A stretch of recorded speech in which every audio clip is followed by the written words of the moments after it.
अगर direct benefit transfer सीधे सीधे कंज्यूमर्स के खातों में किया जाए तो 200 यूनिट नहीं 500 यूनिट हर एक कंज्यूमर को फ्री बिजली दिल्ली के अंदर मिल सकती है। इतना पैसा इसके अंदर है।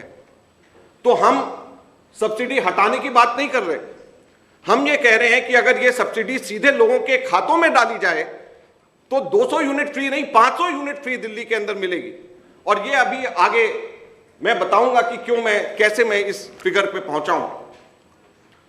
19 फरवरी 2018 को डीआरसी ने भी चिट्ठी लिख करके दिल्ली सरकार को ये कहा है, और इसकी भी कॉपी मैंने इसके अंदर लगाई है, और ये फिगर नंबर 16 में है, पेज नंबर 10 में, जिसमें डीआरसी ने लिखा है ये ऑडिट करे बगैर ये पैसा दिया गया है, अभी तक के ऑडिट नहीं हुआ है। अगर ये भ्रष्टाचार नहीं है तो क्या?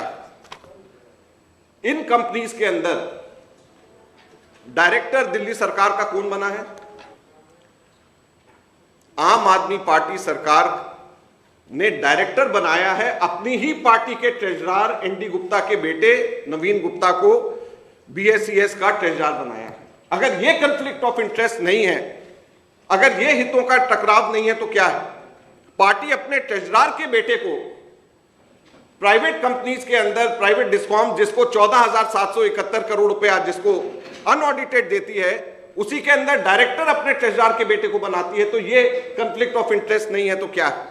अब जो है इन्होंने बहुत मिस्टीरियस तरीके से इन्होंने वॉलंटरी सब्सिडी स्कीम कर दी। आप सबको फोन आ रहे होंगे, मैसेजेस आ रहे होंगे कि आप कोई जो सब्सिडी लेना चाहें वो दबाएं। सब्सिडी लेने के लिए वॉलंटरी स्कीम क्या जरूरत पड़ गई एकदम से? कभी आपने सोचा कि सब्सिडी लेने के लिए वॉलंटरी क्या जरूरत पड़ गई? भाई जो ज्यादा इस्तेमाल करता है, पैसे वाले लोग हैं, उनको तो जरूरत नहीं है, लेकिन जो गरीब लोग हैं जिसको सब्सिडी मिलती है और मिलनी भी चाहिए, कोई ऐसा व्यक्ति, गरीब व्यक्ति नहीं होगा जिसको सब्सिडी मिलती है जिसने उसको उसके अंदर उसने रजिस्टर नहीं कराया। कोई ऐसा व्यक्ति नहीं हो सकता। मैंने बहुत लोगों से पूछा, अपने वर्कर से और बहुत लोगों से पूछा, कोई ऐसा नहीं। बल्कि जिनको सब्सिडी नहीं भी मिलती है उन लोगों ने भी रजिस्टर करा लिया कि हो सकता है कल को सब्सिडी मिले तो हम लोग उसमें कर जाए। लेकिन जिसको सब्सिडी मिलती है ऐसा एक भी व्यक्ति नहीं हो सकता कि जिसके अंदर सब्सिडी जिसने नहीं लिया। अब बड़ा महत्वपूर्ण प्रश्न उठता है। 58 लाख लोग दिल्ली में डोमेस्टिक कंज्यूमर्स हैं। सिसोदिया जी ने बजट में और आम आदमी पार्टी ने हर जगह के ऊपर ये बोलते थे कि दिल्ली में 90% लोगों को हम दिल्ली के अंदर हम फ्री बिजली दे रहे हैं। 90% उन्होंने बजट के अंदर अपने बकायदा फिगर 90% दिए। तो 90% के हिसाब से 58 लाख डोमेस्टिक कंज्यूमर्स हैं, इसके 90% लगभग 53 लाख बनता है। तो जब लोगों से पूछा जा रहा है तो 53 लाख लोगों को तो बोलना चाहिए। जब 90% लोगों को मिल रहा है तो 53 लाख लोगों को तो रजिस्टर करना चाहिए, क्योंकि कोई ऐसा व्यक्ति जिसका आता हो वो रजिस्टर ना करे ऐसा संभव नहीं है। फालतू कर सकते हैं बहुत लोग की, हो सकता है कम हो जाए, लेकिन जो इसका इस्तेमाल करता है वो रजिस्टर ना हो ये संभव ही नहीं। अब जो है आम आदमी पार्टी ने क्लेम किया कि 90% को मिलता है। वॉलंटरी सब्सिडी स्कीम में सिर्फ 37 लाख लोग रजिस्टर हुए हैं। 60% 90% ये क्लेम करते थे, सिर्फ 60% उसमें से रजिस्टर हुए हैं। 1/3 लोग रजिस्टर नहीं हुए हैं। इसका क्या मतलब है? इसका मतलब 1/3 फर्जी सब्सिडी के पैसे दिल्ली सरकार इनको देती थी। इसका मतलब यह है कि 14,731 करोड़ रुपए की जो सब्सिडी दी गई है, असल में उसके अंदर 1/3 फर्जी अकाउंट्स बना करके सब्सिडी दिए गए, और इसी वजह से इसका ऑडिट अभी तक के नहीं हुआ है। मुझे एक चीज बड़ा स्पष्ट मैं फिर से दोहराना चाहूंगा, 58 लाख दिल्ली में डोमेस्टिक कंज्यूमर्स हैं। ये दिल्ली सरकार अंबानी की कंपनीज को, डिस्कॉम्स को, प्राइवेट डिस्कॉम्स को 90% डोमेस्टिक कंज्यूमर्स के हिसाब से 14,731 करोड़ रुपया सब्सिडी के रूप में दिया। अब जब वॉलंटरी सब्सिडी स्कीम जब निकाली गई तो 90% नहीं, सिर्फ 60% लोगों ने रजिस्टर किया, और उसके अंदर जितने भी लोगों को सब्सिडी मिलती होगी उन्होंने तो किया ही होगा, फालतू ने भी किया होगा। चलो, लेकिन हम मान लेते हैं कि 60% ने किया, तो वो 30% बाकी कहां चले गए? और क्यों ये लोग डीबीटी को अपोज कर रहे थे, क्यों नहीं? आरटीआई मैंने लगाया 2019 में, यहीं से मैंने प्रेस कॉन्फ्रेंस करी थी, इसी जगह से, और मैंने मांग करी थी कि इनको डीबीटी करके इनको दिया जाए और 500 यूनिट हो जाएंगे। नहीं माना, मैंने आरटीआई पे मांगता रह गया, मुझे हिसाब बताएं कि कितने कंज्यूमर्स को कहां मिलते हैं, अभी तक नहीं मिला। तो 30% curious case of missing more than 30% subsidy accounts. क्या डीबीटी जो अभी आने वाली है उसको ध्यान में रख करके इन्होंने वीएसएस जो वॉलंटरी सब्सिडी स्कीम निकाली है, इसका तो यही मतलब निकलता है कि इनको पता है कि केंद्र सरकार ने डीबीटी अनाउंस कर दिया, अब डीबीटी होना ही है, तो उस वक्त पता चलेगा कि एक्चुअल कितने हैं। तो इसलिए इसको अभी वीएसएस कर दिया जाए ताकि यह कहा जा सके कि हमने तो स्कीम निकाली और दिल्ली के अंदर 30% लोग बहुत ही कट्टर ईमानदार हैं जिन्होंने कहा कि हम 800 रुपया महीने का नहीं लेना चाहते। तो कौन सा ऐसा गरीब आदमी है जो 800 रुपया अपने परिवार के लिए हर महीने जो है केजरीवाल सरकार को दान के स्वरूप में दे देगा, मैं ये जानना चाहता हूं।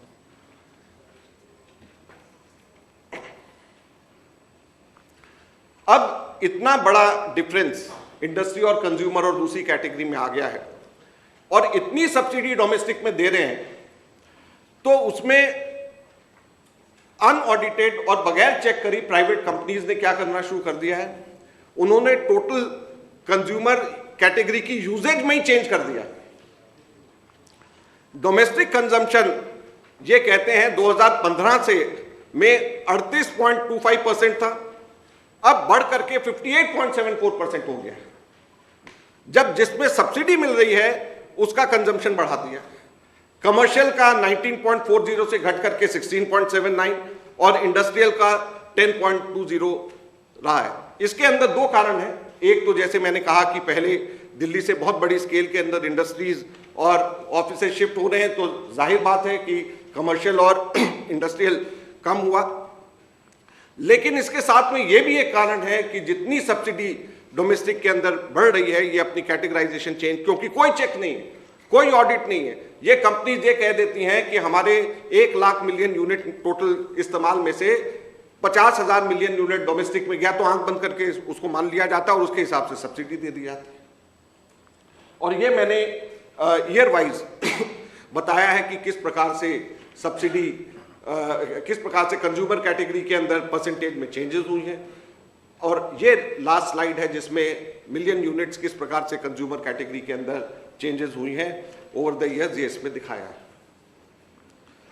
तो ये केजरीवाल साहब की बिजली मॉडल है जिसने बेरोजगारी को जन्म दिया दिल्ली में, जिसने दिल्ली के अंदर व्यापक भ्रष्टाचार, बड़ा स्पष्ट जो है बिजली की सब्सिडी के अंदर 30% मिसिंग, गायब जो बेनिफिशियरीज हैं उनका केस है। और मैं भारत सरकार से, हम लोग कांग्रेस पार्टी ये मांग करती है, इस पे सीबीआई की जांच कराई जाए कि वो 30% कहां गए जिनकी सब्सिडी इन लोगों ने लिया है, जिसके नाम पे सब्सिडी ली गई है, जब केवल 60% लोग ही अगर रजिस्टर अभी हुए हैं। और ये कहते थे कि 90% दिल्ली के अंदर, खुद मनीष सिसोदिया का बजट के ऊपर भाषण था कि 90% लोगों को हम सब्सिडी देते हैं। 90% को सब्सिडी आप देते हो, अब जब रजिस्ट्रेशन की बात आई तो केवल 60% लोगों ने कराया।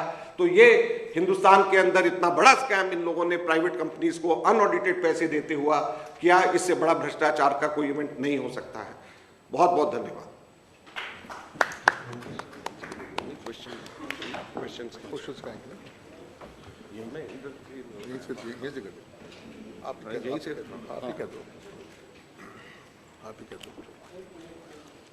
कोई प्रश्न आप लोग पूछना चाहेंगे? एक मिनट, मेरे से भी पूछ सकते हैं। अनिल चौधरी जी भी यहाँ पे हमारे प्रदेश अध्यक्ष हैं और अनिल भारद्वाज जी भी हमारे मीडिया के चेयरमैन यहाँ पे हैं। आप किसी से भी आप लोग पूछ सकते हैं।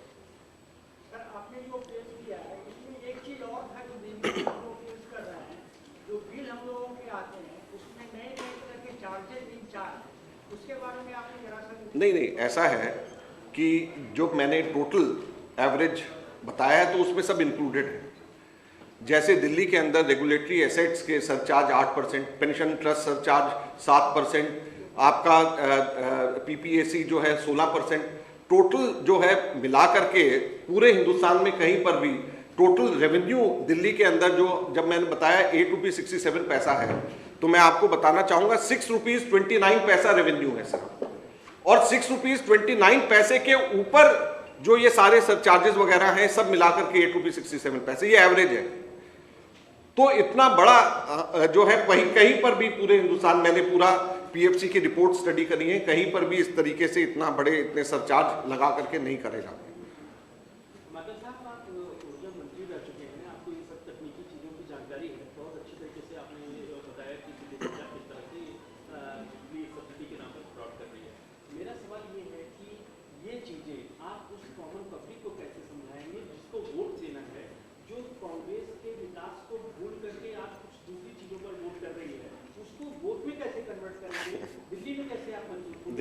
देखिए ऐसा है, हम अपना फर्ज पूरा कर रहे हैं। यहाँ पे पावर पॉइंट प्रेजेंटेशन, बुकलेट और कई रात जो है वो कहते हैं ना मिडनाइट ऑयल बर्न करना, कितनी सारी किताबें हम लोगों ने खंगाली होंगी, कितने रिसर्च पे लोग लगे होंगे, जब जाकर के सारी चीज़ें आई हैं। तो हम आपके सामने लेकर के आए हैं और मेरा आप लोगों से सबसे विनम्र निवेदन है कि दिल्ली की जनता को सच्चाई और आईना दिखाना चाहिए कि मैंने बड़ा स्पष्ट कंपैरेटिव एनालिसिस किया और सबसे पहले एफिडेविट दिया है कि ये सब सरकारी आंकड़े हैं। तो ये आप लोगों का भी काम है, जो हमारा काम है वो हम कर रहे हैं। हमारे संगठन एक्टिव है, हम लोग जो है संगठन की तरफ से लगातार हम इन सब चीज़ों को उठाते रहते हैं। जनता को सोचना है और आप लोगों को जनता के सामने रखना है।